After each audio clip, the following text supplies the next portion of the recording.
पुन्हा एकदा टीची परीक्षेचा पेपर फुटीची बातमी समोर येते. आता मी भिवंडीच्या पोलीस आयुक्त इथे आहे आणि अशी बातमी समोर येत आहे की टीची जे पेपर आहे त्या फुटीची बातमी समोर येत आहे. 28 तारखेला हा पेपर होणार होता आणि काही संशयित लोकांना पोलिसांनी पकडलं आहे. त्यांच्याकडून टीची पेपरची फुटीची बातमी समोर येत आहे. पाहूया नवराष्ट्रामध्ये पूर्ण बातमी. प्रथमतः सर्वांचं स्वागत. यामध्ये कोणगाव पोलीस स्टेशन मध्ये ही आज सकाळी कारवाई करण्यात आलेली आहे. यामध्ये परिमंडळ 2 चे डीसीपी श्री पवन बनसोड यांना गोपनीय बातमीदारातर्फे माहिती मिळाली की 28 तारखेला जी टीईटी होणार आहे, म्हणजे शिक्षक पात्रता परीक्षा किंवा टीचर्स एलिजिबिलिटी टेस्ट जी होणार आहे, तर त्याचे पेपर काही लोक विकायला भिवंडीत येणार आहेत अशी गोपनीय बातमीदारातर्फे माहिती मिळाल्याने डीसीपी झोन 2 पवन बनसोड आणि त्यांची टीम यांनी एक ट्रॅप लावला. त्या ट्रॅपच्या अनुषंगाने सकाळी साधारण 10 दरम्यान जागेवरतीने ट्रॅप लावला. त्यामध्ये 3 लोक हे पेपर विकण्यासाठी, जो उद्या होणार आहे टीईटीचा पेपर विकण्यासाठी आलेले त्यांना आढळले. त्यांना जी पूर्व माहिती मिळाली होती त्या अनुषंगाने त्याचा ट्रॅप लावला. त्या 3 लोकांना ताब्यात घेतलं. त्यांच्या अंगझडतीमध्ये त्यांच्याकडे एकूण उद्या जे पेपर होणार आहेत त्याचे 4 सेट हे पेपर मिळाले. त्याचबरोबर इतर वस्तू, mobile, debit card, credit card वगैरे हे मिळालं. त्यामुळं आम्हाला खात्री करण्यासाठी त्याचे 4 पेपर जे मिळाले होते ते शिक्षण विभागाचे वरिष्ठ अधिकारी यांना तत्काळ संपर्क करण्यात आला आणि त्यांच्याकडून व्हेरीफाय केलं. त्यांनी पण त्यांची जी सिस्टम आहे, SOP आहे, त्याप्रमाणे हे पेपर जे होते ते त्यांनी व्हेरीफाय केले आणि असं आढळलं की उद्या जे पेपर होणार आहेत त्या परीक्षा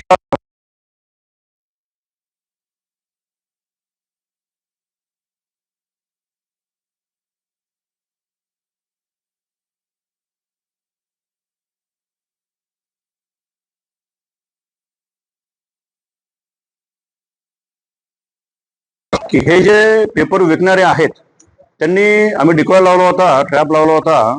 त्यामध्ये जवळजवळ 1.5 करोड रुपये त्यांची अपेक्षा होती आणि ऍडव्हान्स मध्ये पण त्यांनी पैसे मागितले होते. त्या ट्रॅपमध्ये सगळ्या गोष्टी आम्ही रेकॉर्डवर घेऊन त्यांच्यावर गुन्हा दाखल केलेला आहे. यामध्ये तपासाचं गांभीर्य बघता, प्रकरणाचं गांभीर्य बघता वरिष्ठांच्या आदेशाने यामध्ये एक विशेष तपास पथकाची निर्मिती केलेली आहे. त्यामध्ये तपास पथकाचे हेड म्हणून डीसीपी श्री पवन बनसोड हे आहेत आणि त्यामध्ये या ठिकाणी 2 ACP आणि 9 PI, API आणि बाकी इतर एक 20 कर्मचारी अशी विशेष तपास पथक नेमलेलं आहे. मार्गदर्शनानुसार हा तपास चालू आहे. पुढील तपासासाठी विविध ठिकाणी आमचे तपास पथक रवाना झालेले आहेत. यामध्ये सखोल तपास करण्यात येईल आणि जे निष्पन्न होतील, ज्यांचा सहभाग आढळेल त्यांच्यावर पुढील कायदेशीर कारवाई आम्ही करणार आहोत. हे पेपर फक्त भिवंडी किंवा ठाण्यामध्ये विकले गेले तर बाहेर आउट विकून तिकडे आहे. आता ह्याच्यामध्ये प्रथम दृष्ट्या आज सकाळी हे झालेलं आहे, शक्यता नाकारता येत नाहीये. इतर ठिकाणी पण विकल्याची काही माहिती आम्हाला मिळालेली आहे. त्यामुळे मेन आरोपी पकडल्यानंतर या बऱ्याचशा गोष्टीचा खुलासा होईल. त्यामुळे तपासामध्ये आम्ही सर्व शक्यता गृहीत धरून हा तपास चालू केलेला आहे. यामध्ये कोण कोण इन्व्हॉल्व असेल, कुठे कुठे विक्री केली असेल, या सर्व अनुषंगाने आमचा तपास चालू आहे. मुख्य आरोपी अजूनही फरार आहे.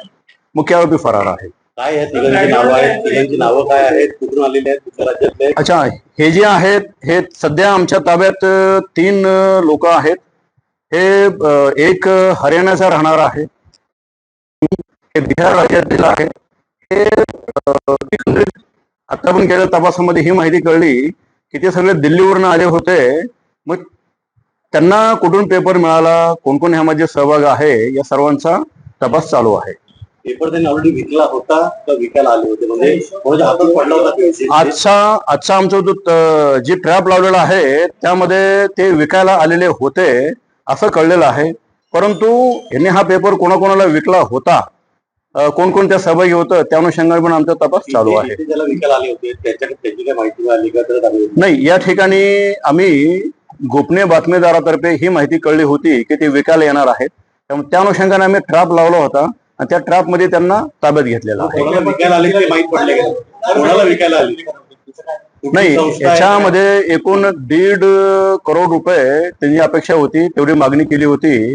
आणि त्यानंतर त्यांच्या सिस्टम प्रमाणे ते त्यांचे जे काय विकत घेणारे आहेत त्यांना विकणार आणि नंतर ते खाली जे कॅन्डिडेट आहेत, शिक्षक कॅन्डिडेट आहेत, त्यांना विविध रकमामध्ये पेपर देऊन ते विकणार होते. हे कोणाला विकणार होते? आता एक मराठीमध्ये लाईव्ह झालं सॉरी प्लीज.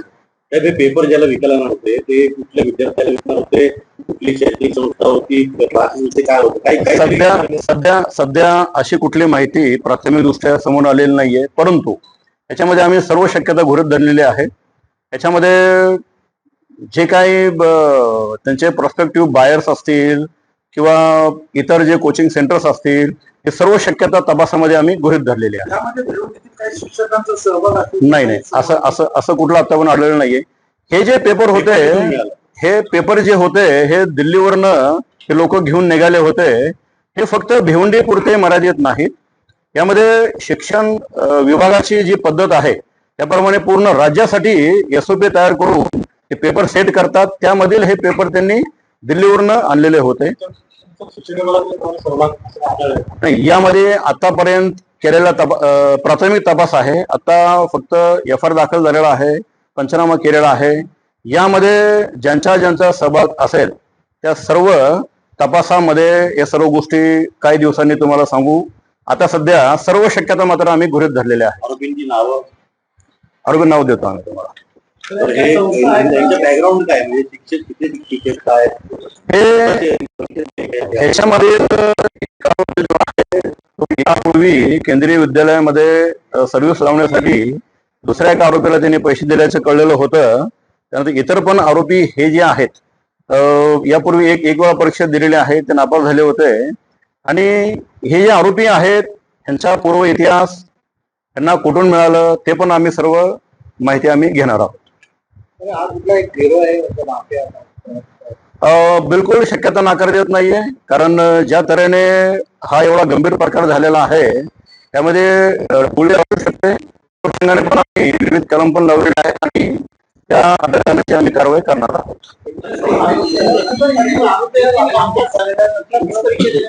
नाही, दुसरी केंद्रीय विद्यालयामध्ये